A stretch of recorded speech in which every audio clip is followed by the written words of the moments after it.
મહત્વપૂર્ણ સમાચાર મળી રહ્યા છે કે બહુચરાજીમાં બહુચર માતાજી માટે અભદ્ર ભાષા પ્રયોગનો મામલો પ્રકાશમાં આવ્યો છે।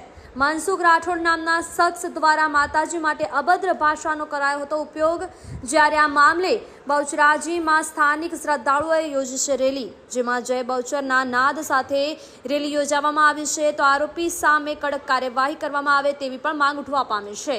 લાખો શ્રદ્ધાળુઓની આસ્થાનું કેન્દ્ર છે બાલા ત્રિપુરા સુંદરી માં બહુચર, જ્યારે માં બહુચર માટે બેફામ વાણી વિલાસથી શ્રદ્ધાળુઓમાં ભારે નારાજગી જોવા મળી રહી છે।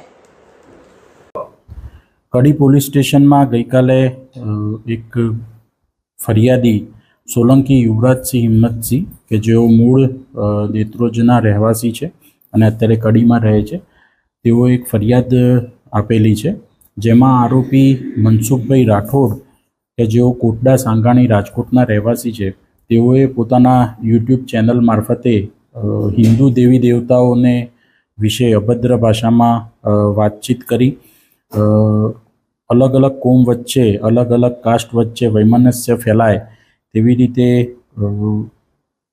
વૈમનસ્ય ફેલાવાના ઈરાદાથી વિભત્સ ભાષાનો પ્રયોગ કરી અને અમુક પોસ્ટ મૂકેલી છે।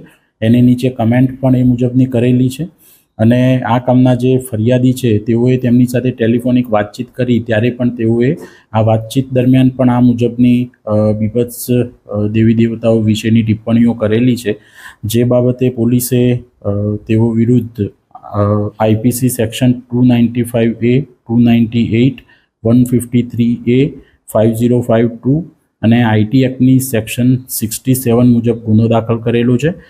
પોલીસે અત્યારે આરોપીને અટક કરેલી છે। વિધિસરની ધરપકડ કરી આગળની કાર્યવાહી કરવામાં આવશે। આગળ ઇન્વેસ્ટિગેશન પણ હાથ ધરવામાં આવશે। આ આરોપી છે એના વિરુદ્ધ અગાઉ પણ કુલ 6 ગુના દાખલ થયેલા છે, જેમાંથી અમુક ગુના છે પ્રોહિબિશનના છે, રાયોટિંગના છે અને મારામારીના ગુના છે। નવો કાયદો છે બન્યો ને એમાં ગુજરાતમાં સૌપ્રથમ ફરિયાદ હોઈ શકે?